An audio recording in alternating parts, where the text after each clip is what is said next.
Hello, welcome to Thursday the 9th of October, and we're looking at a little bit more of the book of 2 Timothy, the end of chapter 3, beginning of chapter 4. And we've been thinking this week a little bit about gift and calling and stepping out of our comfort zones.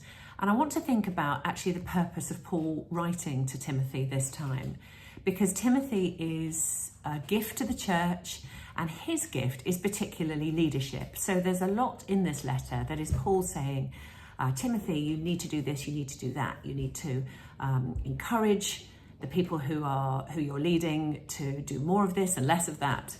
And I think it's really insightful, because Timothy is a leader and is also being impacted by the leadership of Paul.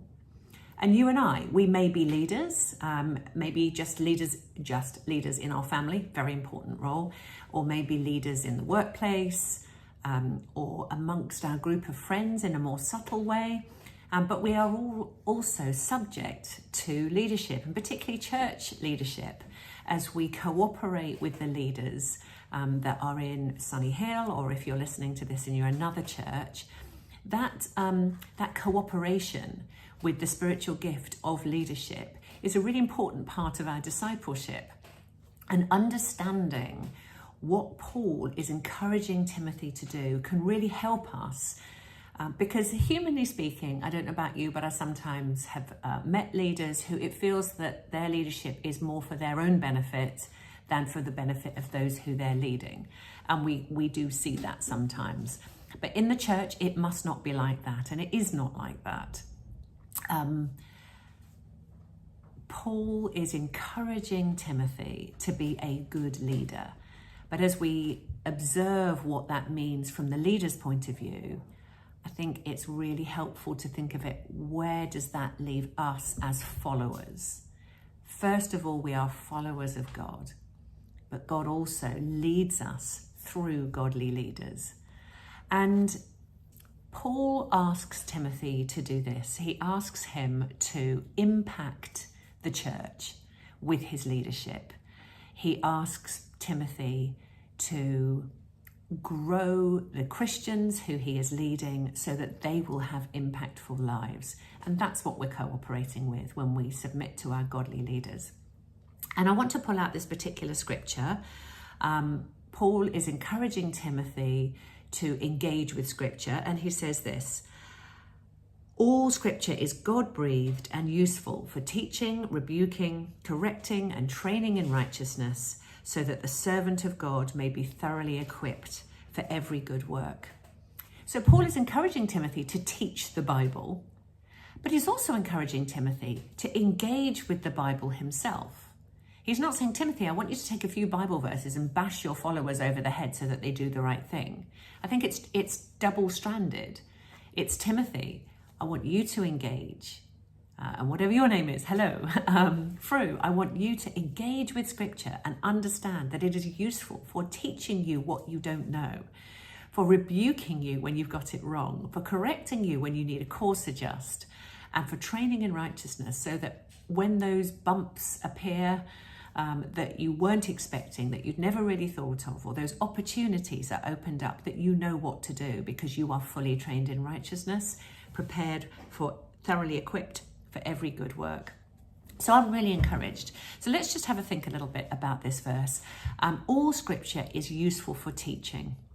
So this helps us to understand God's ways. If we are taught through scripture, whether that's through our leaders preaching and teaching, or whether it's us simply looking at our Bible this morning, that teaching means that we will understand more of who God is and what he requires of us, what it means to love him and to love people.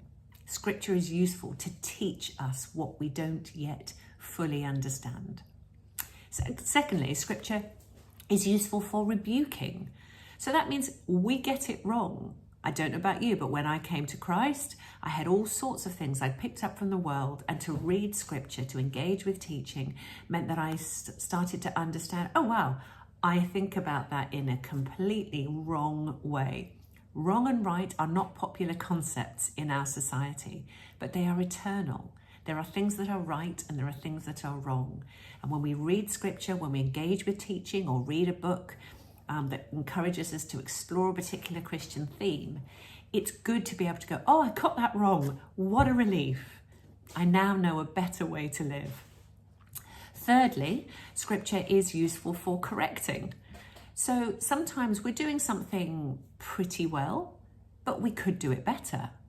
We're doing something perhaps with generosity, but are we doing it with gentleness as well? Can we add something to what we're already doing? And that's when we realize that actually the Christian life is so rich. When we submit to the Bible, to the scripture, to the teaching, to becoming disciples, following Jesus, knowing him better, there's going to be a lot of course corrects along the way. And they enhance and beautify our walk. It says, how beautiful are the feet of those who bring good news. My feet, you'll probably never see them. I don't think they're that beautiful. You can just imagine.